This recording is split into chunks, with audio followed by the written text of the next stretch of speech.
Chapter 1 Dispassion.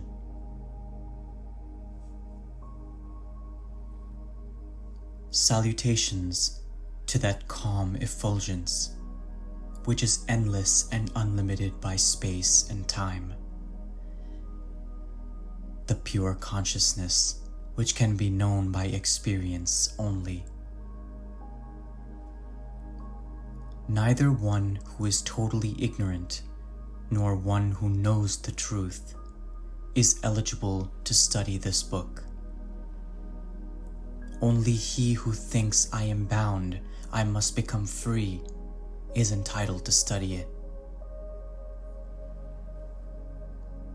Until one is definitely blessed by the Supreme Lord, he will not find either a proper guru or the right scripture.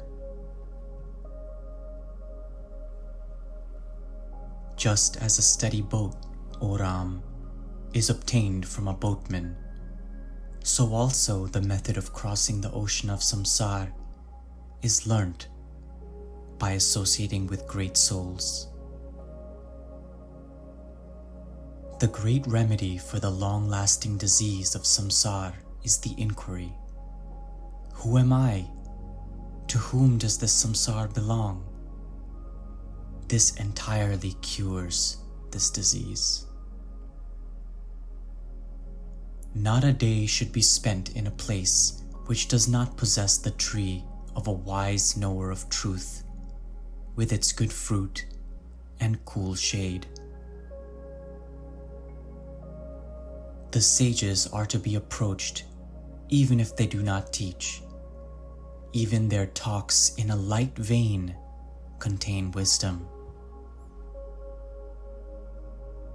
The company of sages converts emptiness into fullness, death into immortality, and adversity into prosperity.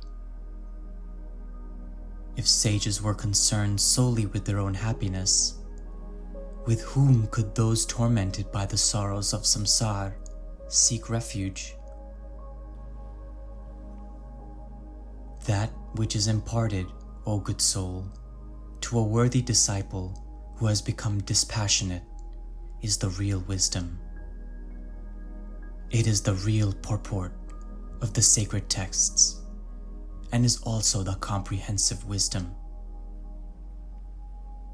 Following the customary method of teaching is only for preserving the tradition.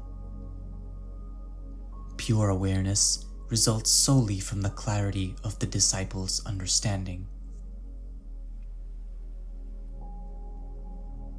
The Lord cannot be seen with the help of the sacred texts or the Guru. The Self is seen by the Self alone, with pure intellect.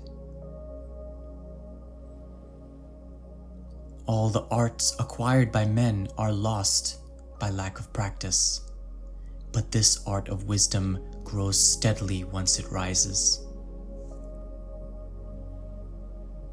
Just as an ornament worn around the neck is considered lost through forgetfulness, and is gained when the mistake is realized, so also the Self is attained when the delusion is removed by the words of the Guru. He is indeed an unfortunate person who, not knowing his own self, takes pleasure in sense objects, like one who realizes too late that the food eaten by him was poisonous. That perverted man who, even knowing that worldly objects are deceptive, still thinks of them, is an ass, not a man. Even the slightest thought immerses a man in sorrow, but when devoid of all thoughts, he enjoys imperishable bliss. Just as we experience the delusion of hundreds of years in a dream lasting an hour, so also we experience the sport of Maya in our waking state. He is a happy man whose mind is inwardly cool and free from attachment and hatred, and who looks upon this world like a mere spectator He who has understood well how to abandon all ideas of acceptance and rejection, and who has realized the consciousness which is within the innermost heart. His life is illustrious.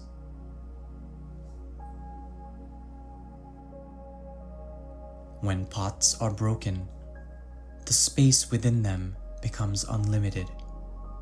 So also, when bodies cease to exist, the self remains eternal and unattached.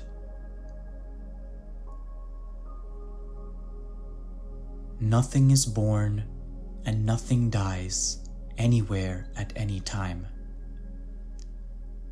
It is Brahman alone, appearing illusory in the form of the world.